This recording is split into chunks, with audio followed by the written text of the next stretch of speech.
Guys, good noon.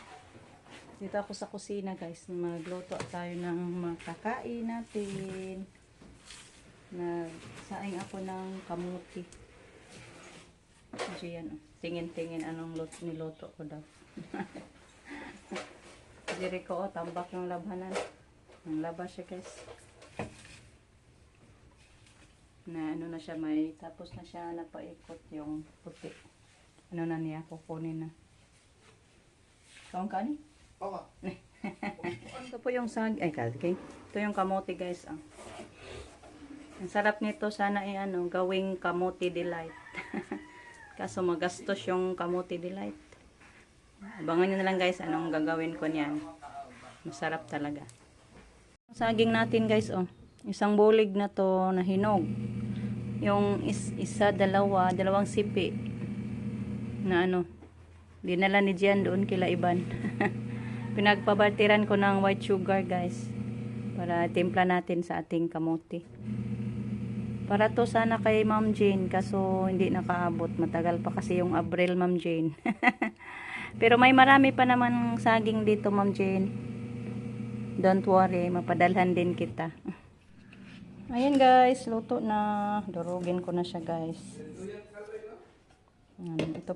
Ito yung white sugar na doon kila Iban, binartiran ko ng saging guys. Hindi ko na lang muna gamitin kay may gagamitan ako niyan iba.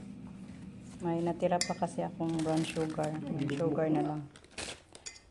Kuha na gini siya, murag kamote cake. Dito mo na nagbalik. Hindi na. Naman ko yung smasher ato. Ano naman? Na. Saan ka po ka? Nagilog mo. Kay? Punit na Justin guys. Naglaba. Hindi ko na lang dinuro guys, ayaw nila. Yan na lang sausaw na lang sa white sugar. Ama Gian. Alin na yan, dana snack yan. Kakao din yung kay Gian guys. Yung mga labandero. Yung puti nila. Nanay sa konday nga kapag dos sarap pa. Ito pa to'y nag-ikot. Wasing wa na. Pang rider di ay. Guys, good evening. Yan, napakulo ako ng tubig guys. Hinahanap ko yung binigay ni Ma'am Yoli na to guys. Pang hot compress or cold compress. Thank you po kay Ma'am Yoli. Kay Ma'am Yoli to guys. Pinadala sa atin. Dito pa ma'am, buhay pa yung pinadala sa amin. Yan, naisipan ko tong lagyan ng ininit guys. O pinakulong tubig para gamitin ko pa-hot compress ko ni Rico guys sa kanyang ulo or sa liig ba. Kasi balik na naman sakit yung niya. Yung dito lang yung sakit lang niya guys. Parang hindi ba, ilalim sa mata. Sa noo dapit. Yung masakit niya. Kaya gamitan ko ito. Lagyan ng ininit tubig. Baka mawala yung panakit niya dito. Akala ko tuloy-tuloy na yung mawala yung sakit sa ulo ni Rico guys. Ngayon balik na naman. Parang stress siguro. Yung headache guys. Kaya nawala na yan siya kahapon. Nakainom sa medical advance. Hindi naubos naman. Bukas magpabili ulit ako ni Justin.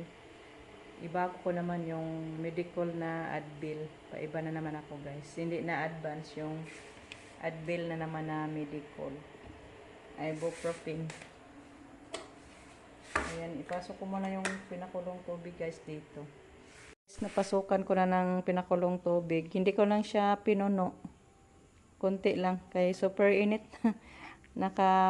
Nabukal masyado.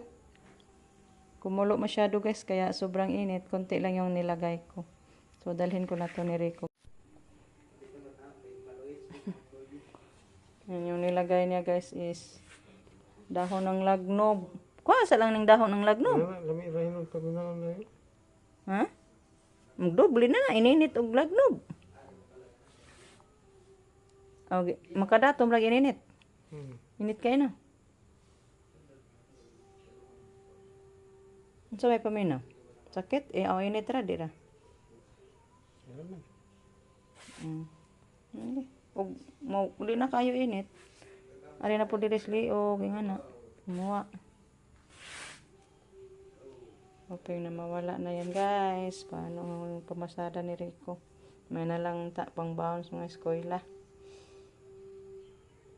Dagdag na yung ano natin guys.